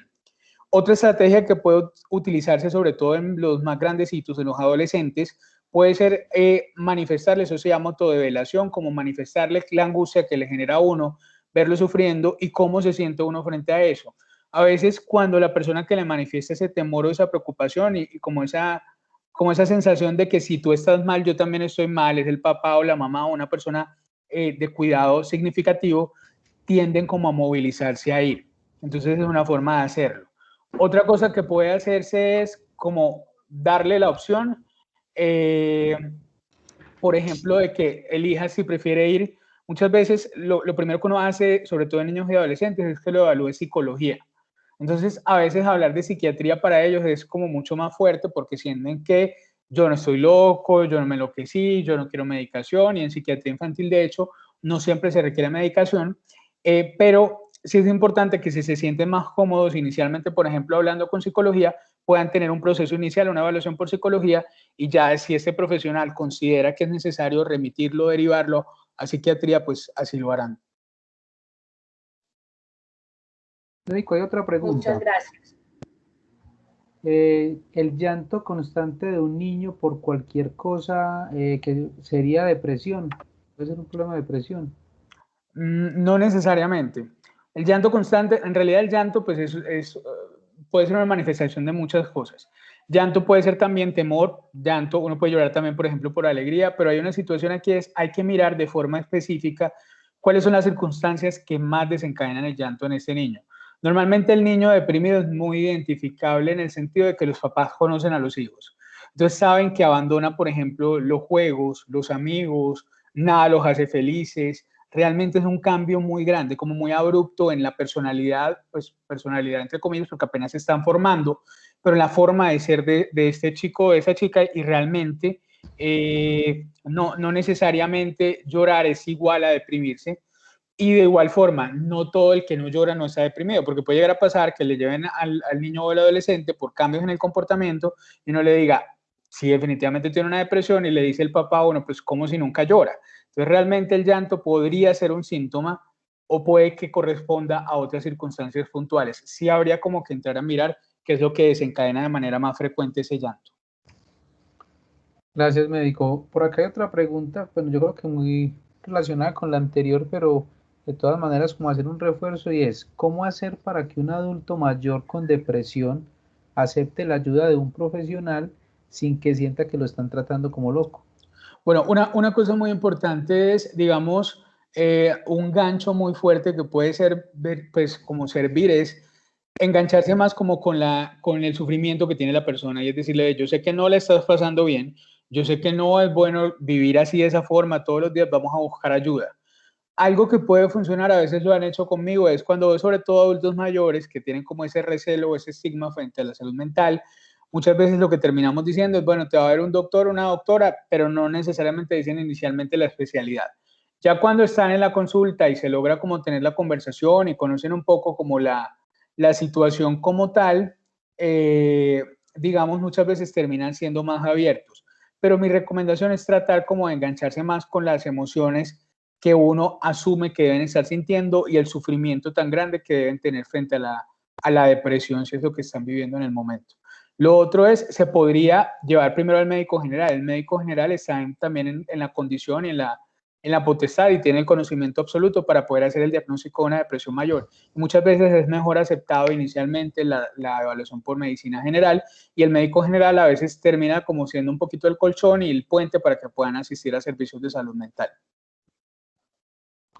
Gracias, médico. Por acá hay otra pregunta, dicen, ¿cómo se puede manejar la depresión y trastorno de agresión de un niño? Lo que pasa es que cuando la depresión en los niños depende mucho del caso particular. Es decir, no puedo aquí como dar una recomendación general como sucede en adultos que uno dice, bueno, psicoterapia, medicación, como que uno tiene muy claro, obviamente no es tan fácil, no tiene muy claro el plan definido, pero con los niños primero hay que hacer una evaluación muy completa realmente, porque no todo lo que parece depresión es depresión y no todo lo que parece agresión es necesariamente agresión, porque sí puede ser, por ejemplo, hay una depresión o puede ser un trastorno posicionista desafiante o puede ser un trastorno por déficit de atención con mucha hiperactividad e impulsividad. Entonces, en los niños, la primera recomendación es siempre evaluarlos y ahí sí preferiría que fueran profesionales de salud mental o neuropediatría, que somos como los especialistas en el área. Y de acuerdo a eso ya uno empieza a trazar un plan de tratamiento, porque no es lo mismo tratar una depresión que tratar, por ejemplo, un trastorno posicionista desafiante, o tratar un déficit de atención que tratar una depresión. Entonces, depende cada caso en particular, si requeriría algunas intervenciones, primero a nivel particular, como de cómo manejar el niño directamente por parte de la familia, pero también habría que impactar en el ambiente escolar, en el ambiente social y con los cuidadores principales. Entonces, no es tan sencillo si no se conoce el caso directamente. Entonces, sí, la recomendación es que sí sea evaluado el niño o el adolescente. Gracias, médico. Hay otra pregunta por acá. Dice, buenas noches. En esta pandemia tengo problemas con el sueño. Estuve en cita con el psiquiatra y me mandó quetiapina 25 y amitriptilina de clorhidrato 25. Pero antes tomé la melatonina por 3 meses, pero la verdad, hay veces parece que no me hubiera tomado nada. Bueno, frente a la pregunta, obviamente, pues es importantísimo hacer seguimientos porque afortunadamente, digamos, la medicación que está tomando la persona que hace la pregunta, se puede ajustar las dosis. Entonces, realmente habría que mirar si hay necesidad de ajustar las dosis, que es probable que lo necesite, pero eso sí se debe hacer como con el apoyo profesional, porque pues, si no, la persona se puede pasar de la dosis o no va a tomar la dosis suficiente, entonces sí sería mejor como hacer una consulta. Y también normalmente cuando uno hace la consulta hace una historia completa para mirar cuáles son las dificultades puntuales del sueño. Todo lo que tiene que ver con historia clínica del sueño tiene algunos parámetros que uno evalúa y trata de ayudar a la persona a que tenga el sueño más reparador y que mejore la calidad de vida dentro de lo posible. Listo, médico. Otra pregunta por acá dice, ¿puede las crisis de pánico e inseguridades agravar el trastorno de ansiedad generalizada? ¿Cuál sería el manejo farmacológico más adecuado? Y en caso de que el manejo que se esté recibiendo no esté sirviendo, ¿cuál es el paso a seguir? Bueno, entonces la primera pregunta, lo que pasa es que las crisis de pánico muchas veces son síntomas de otro trastorno. Es posible incluso que una persona con un trastorno de ansiedad generalizada pueda hacer crisis de pánico. Es como tener un síntoma. Es como cuando uno tiene fiebre. Una fiebre puede ser, por ejemplo, por una infección o puede ser, por ejemplo, en algunos casos, por ejemplo, de cáncer o puede ser por muchas cosas. Entonces, las crisis de pánico pueden aparecer en diferentes trastornos mentales.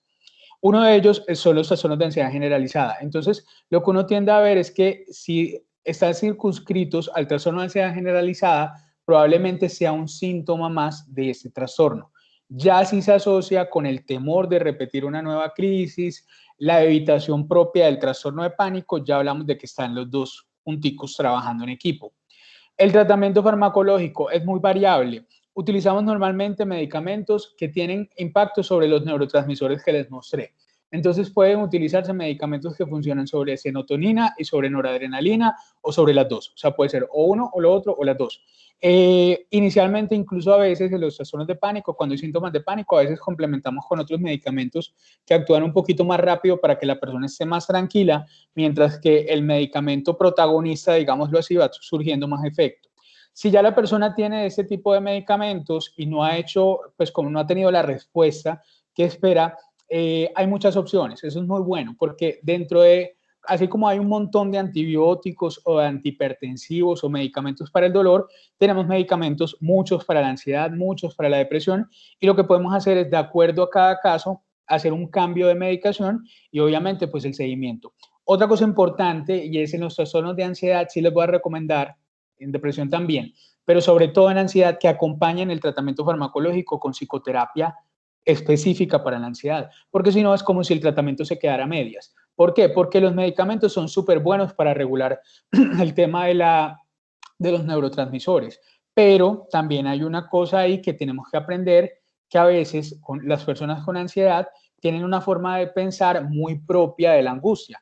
Entonces tienen que aprenderla a manejar y eso solamente se logra a través de la psicoterapia. Entonces la intención sí es combinar el tratamiento. Gracias, médico. Otra pregunta dice, si estoy medicada en este momento, ya hace rato con el mismo medicamento, y con todo esto del COVID, siento que me altero y pongo triste y se pone triste, ¿qué hacer? Espérame, ¿saco medicamentos otra vez? Estoy medicada en este momento, ya hace rato con el mismo medicamento. Sí. Y con todo esto del COVID siente que se altera y que se pone triste, pues como igual. ¿Qué hacer en ese caso? Ok. Como si Bueno, no le sirviera. lo que pasa es que hay que mirar porque a veces los tratamientos pueden tener algo que se llama respuesta parcial. Y es, normalmente como uno es el que vive esto, es como cuando uno se ve todos los días en el espejo. Cuando uno se ve todos los días en el espejo, uno no nota grandes cambios. Pero si alguien más te ve después de cierto tiempo, hacen comentarios que a veces pueden ser un poco imprudentes y decirle a uno si se engordó, si se adelgazó, si se envejeció. Funciona también un poco así también con algunos síntomas en salud mental, que uno está tanto tiempo viviéndolos que uno no se da cuenta de los pequeños cambios que pueden ocurrir. Entonces, la recomendación del seguimiento no es solamente para volver a mandar la medicación o volver a reformular, sino también mirar si hay cambios. Entonces, cuando ustedes van a la cita de control, a la cita de seguimiento con su especialista, con su médico general, uno hace una evaluación, perdón, de cómo vio el paciente inicialmente y cómo ha evolucionado en el tiempo. Entonces, es posible que algunos de los síntomas que uno pueda encontrar y que uno dice que no ha mejorado absolutamente nada, cuando la persona externa, el evaluador externo, el médico, le dice a uno, vea, pero si cambiaste algunas cosas, ya estás durmiendo mejor, ya comes esto, todavía no falta esto otro. Entonces, cuando hacemos como esa evaluación, lo que uno termina haciendo también es complementando ese tratamiento. Entonces uno dice, bueno, puedo modificar las dosis de la medicación o mandar a psicología o agregar otro medicamento que nos ayude con ese poquito que está haciendo falta, o si definitivamente uno dice, estás exactamente en el mismo punto que nos vimos hace 3 meses, uno puede modificar el tratamiento también. Pero entonces ahí sí es necesario el seguimiento, porque es la única forma realmente de mirar qué tanto ha cambiado, si se ha cambiado y si no lo ha hecho, hacer pues como la modificación rápida.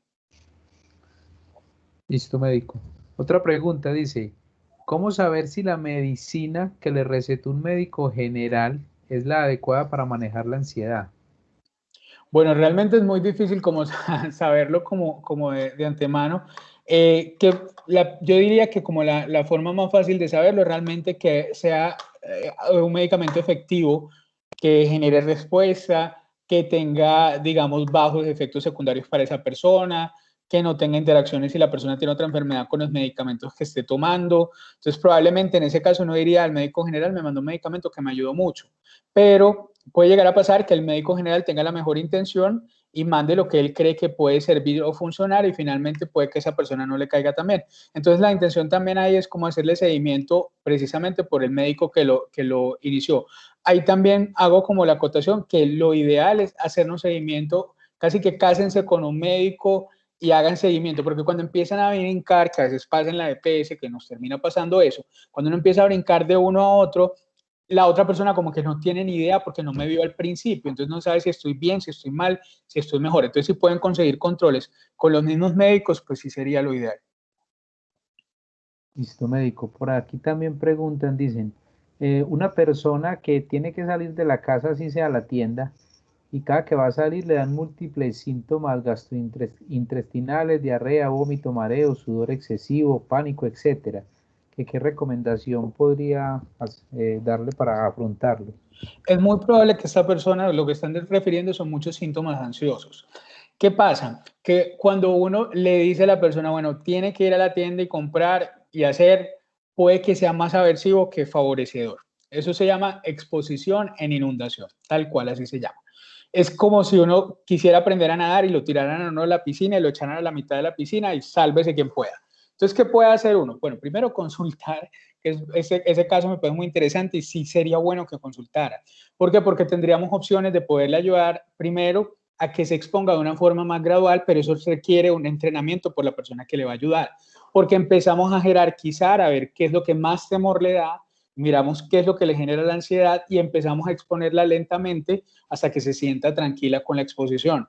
Si es necesario, se podría también, en caso tal de que lo requiera, se podría iniciar medicación. Si no, pues no se le empieza, pero habría que mirarlo de manera muy específica y poderle ayudar a que poco a poco vaya cogiendo confianza en volver a salir y que no le genere todos esos síntomas. Pero sí se debe hacer de manera profesional, porque hacerlo uno en casa es muy complicado. Entonces, la recomendación que te doy es que esta persona puntualmente sí debería consultar. Creo que eso es como un jefe que yo tenía, que decís que terapia de choque. Le da Es una miedo terapia de dar choque, sí. conferencias. Bueno, entonces salga y de la conferencia a las malas. La terapia de choque en algunos casos podría funcionar y en otros casos puede empeorar completamente la situación. Entonces sería es una situación en la que es como impredecible cuál va a ser el pronóstico. Entonces es mejor saber lo que sí funciona, utilizar lo que sí funciona. Listo, médico. Otra, Ana Mercedes pregunta por aquí, ¿es posible salir de una depresión sin necesidad de utilizar medicamentos? Una pregunta muy interesante, importante. Bueno, depende. Las depresiones, digamos que la depresión, así como ocurre cuando uno tiene, por ejemplo, hipertensión, que a veces es muy grave y a veces no tanto, la depresión también tiene niveles de gravedad. Hay depresiones leves, hay depresiones moderadas y hay depresiones que son graves. Las depresiones graves sin medicación no van a salir. Ahí sí les digo, no pierdan el tiempo, pues se va a demorar muchísimo en salir. En serio que uno alcanza a ver gente 8 meses tirada en una cama, es una cosa, o sea, ustedes no se alcanzan a imaginar la pérdida de funcionalidad que tiene una persona con depresión y máxime que son personas muy jóvenes. Las personas con depresión son gente muy joven. Entonces, es pérdida de la vida laboral productiva con un gasto para el sistema de salud y con un gasto económico muy fuerte para las sociedades actuales. La depresión se calcula que va a ser una de las causas principales de pérdida de funcionalidad laboral y pérdida económica laboral para los años venideros si no se maneja. Entonces, ¿qué pasa? Si es una depresión grave, sí requiere medicación. Definitivamente requiere medicación, requiere seguimiento, se acompaña muchas veces de psicología. Pero la persona con depresión leve o moderada no siempre necesita medicación. Y eso es una ventaja, por eso hacer la identificación temprano. Porque una persona con depresión leve o moderada podría ayudarse, sobre todo la de moderada necesitaría psicología, pero la de depresión leve, que es la que no tiene todos los síntomas, sino algunos poquiticos, es una persona que probablemente con algunas ayudas podría tener, por ejemplo, en algunos casos, algo de consejería por personas expertas en el tema de manejo de las emociones, o incluso, por ejemplo, con algunos grupos de apoyo pueden salir de la depresión, con algunos libros de autoayuda, siempre y cuando el nivel no sea muy grave. Meditación, mindfulness, un montón de cosas. Listo. Médico, una pregunta mía, pues algo que me gustaría saber. No sé, pienso que una persona que igual tiene pues un problema de pronto como depresión, obviamente pues está siendo tratada, medicada todo el rato, pero aparte de eso siento que de pronto puede haber inconvenientes de lo que usted habla ahorita como de su entorno, o sea, es una persona que de pronto vive viendo noticias, entonces está inscrita en todas las redes y le llegan noticias todo el tiempo que no son alentadoras y menos por estos días, que de pronto ve películas no tan alegres, sino películas de suspenso, de tensión. Aparte de eso, las novelas, que usted sabe que las novelas también son, siempre es una tensión. Bueno, puede que al final todos sean muy felices, pero durante todo el tiempo hay una tensión. Esto puede afectar de alguna manera, puede generar que las cosas sean más complicadas o definitivamente eso no afecta para nada. Sí puede afectar, sobre todo porque perpetúa mucho los síntomas de depresión. No siempre es el desencadenante, pero si yo estoy tratando de salir de una depresión, puedo tener el mejor tratamiento del mundo, puedo tener la mejor psicóloga, el mejor psiquiatra, pero si estoy viviendo en un ambiente adverso, hay mayor posibilidad de que se termine perpetuando la situación. Por eso, digamos que en las psicoterapias también se trabaja mucho lo que llamamos manejo de contingencias, y es, si yo puedo modificar el ambiente, maravilloso, pero si no puedo modificar el ambiente, ¿cómo reacciono yo frente a lo que sucede alrededor? Algo que acabas de mencionar que es muy importante, tiene que ver, por ejemplo, qué tanta información recibimos de afuera. De hecho, con el tema del COVID, recuerdo en un live que hice alguna vez en Instagram que hablábamos qué tan conveniente es ver tantas noticias en la mañana, en la tarde, en la noche, desayuno, almuerzo y cena, COVID, pandemia, muertos, cifras. Realmente la recomendación es que si se va a ver noticias sea una sola vez al día, se tenga la información suficiente y se continúen a hacer otras actividades que sean placenteras o que sean completamente distintas al estrés del día a día. Porque de lo contrario vamos a perpetuar esa sensación de sufrimiento también a nivel, digamos, a nivel individual y uno termina como siguiendo esa cadena de eventos desafortunados porque se acostumbra también a que la preocupación y el sufrimiento termina siendo casi que nuestro pan de cada día. Entonces la recomendación es sí desintoxicarse un poquito por momentos de redes, dejarlas a un lado, dejar las noticias a un lado, si lo voy a hacer que sean momentos muy puntuales. Por eso cuando hablaba de rutinas también es fundamental. Entonces yo me levanto, oigo las noticias, pero luego entonces desayuno, si voy a desayunar, voy a tratar de alejarme de todo lo que tenga que ver con estrés, entonces no voy a oír las noticias mientras desayuno, me baño, empiezo a trabajar, en ese momento me desconecto de las redes, tomo algunos momentos para revisarlas, pero no me mantengo todo el tiempo en eso, porque de lo contrario voy a seguir cargando en mis hombros como los problemas que suceden en el mundo y que yo no voy a poder resolver. Gracias, médico. Por aquí pregunta Joana, ¿cómo se debe tratar un niño con trastorno agresivo compulsivo? Bueno, no existe como tal el diagnóstico de trastorno agresivo compulsivo, existe el trastorno obsesivo compulsivo. No sé si de pronto sea esa como la pregunta o si es más la pregunta enfocada como a una persona, a un niño con algunas conductas de agresividad. No sé, porque es muy distinto.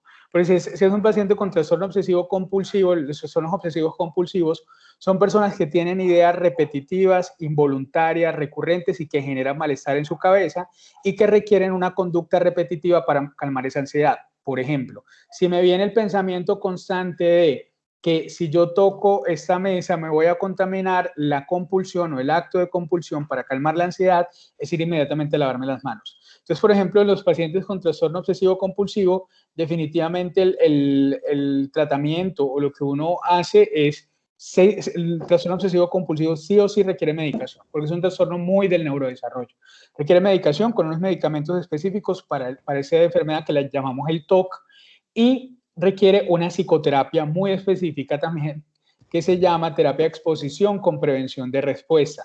Entonces, ese sería el tratamiento y funciona desde edades tempranas hasta adolescentes y adultos también. Entonces, eso sería para el TOC. Ahora, si es una situación donde hay agresión o comportamientos agresivos, eso, vuelvo a repetir, depende del caso. Ese sí es mucho más individualizado el caso. Porque hay que mirar, las agresiones pueden ser de diferentes tipos. Pueden ser agresiones a los demás, agresiones para nosotros mismos, o pueden ser daños a la propiedad, o pueden ser un montón de cosas, o pueden ser solo agresiones verbales. Entonces, dependiendo el nivel de agresión, las conductas van a ser distintas. Dependiendo del nivel del paciente, las conductas van a ser distintas y dependiendo si hay algún diagnóstico al mismo tiempo, de manera simultánea, también va a variar el manejo. Entonces, sí tocaría como evaluar el caso de manera particular. Listo, médico. Última pregunta, que ya igual nos hemos pasado un poco y antes pues agradecerle el tiempo. Dice, y esta me parece muy interesante porque incluso como que me cae a mí en parte, dice, los familiares de personas que tienen diagnóstico de trastornos mentales como la depresión o la ansiedad, en ocasiones no están familiarizados con el tema o tienen alguna idea, pero piensan que los medicamentos o la psicoterapia es innecesaria. ¿Cómo se procedería en estos casos para que la familia entienda y este comportamiento de qué manera podría afectar al paciente?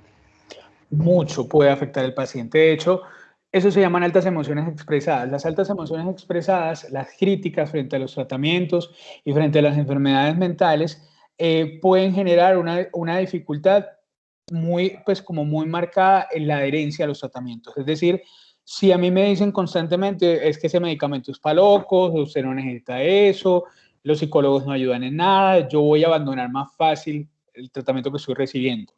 Por el contrario, si yo tengo como una voz de apoyo y decir, hey, ponte las pilas, hazte tu tratamiento muy juicioso, muy juiciosa, sigue las recomendaciones que te están dando, trata de generar esos cambios que estás implementando con tu terapeuta o con tu psiquiatra, probablemente eso me va a ayudar a mantenerme mucho más apegado a las recomendaciones que me dan. ¿Cómo hacer entrar en razón a las familias? Bueno, es muy importante el tema de la psicoeducación. El tema de la psicoeducación se puede manejar desde diferentes niveles. Hay un nivel, pues directamente cuando hay una consulta médica donde nosotros tratamos, en lo ideal, pues, o psicológica, como de explicarle a las personas allegadas y a los familiares, sobre todo si son niños y adolescentes, hay que hacerlo, si son adultos, si el paciente lo desea, o si uno sospecha que las interacciones con la otra persona afectan mucho la salud mental del paciente, uno puede hacer un proceso de psicoeducación donde uno explica realmente qué es lo que está pasando y cómo esta persona puede ayudar a que su familiar pueda superar esta enfermedad que está presentando. Ahora, hay otros también contextos donde uno puede hacer psicoeducación. Por ejemplo, cuando vemos campañas en los medios de comunicación que cada vez están tomando más fuerza, en el que hablemos de salud mental, hablemos de depresión, hablemos de suicidio, también son formas de decirle a la gente, hey, pila, si no verbalizamos esto, cualquiera de nosotros nos puede pasar. Cualquiera de nosotros se puede enfermar o puede estar en riesgo, por ejemplo, de estar frente a una conducta suicida. Entonces, definitivamente diferentes niveles como de prevención y de comunicación. Algo que es importante, y yo trato de hacerlo mucho en mi consulta, es explicar, sobre todo en el tema de la medicación, para qué sirve el medicamento, cuál va a ser el objetivo. Me gusta que pregunten sobre la medicación, me gusta explicar los posibles efectos secundarios más comunes que van a encontrar y cuánto tiempo se pueden demorar en mejorar, y vamos haciendo como el cambio, porque la gente tiene a veces como el estigma frente a los medicamentos, frente a la medicación. Entonces, mientras más información tienen ustedes, más tranquilos están.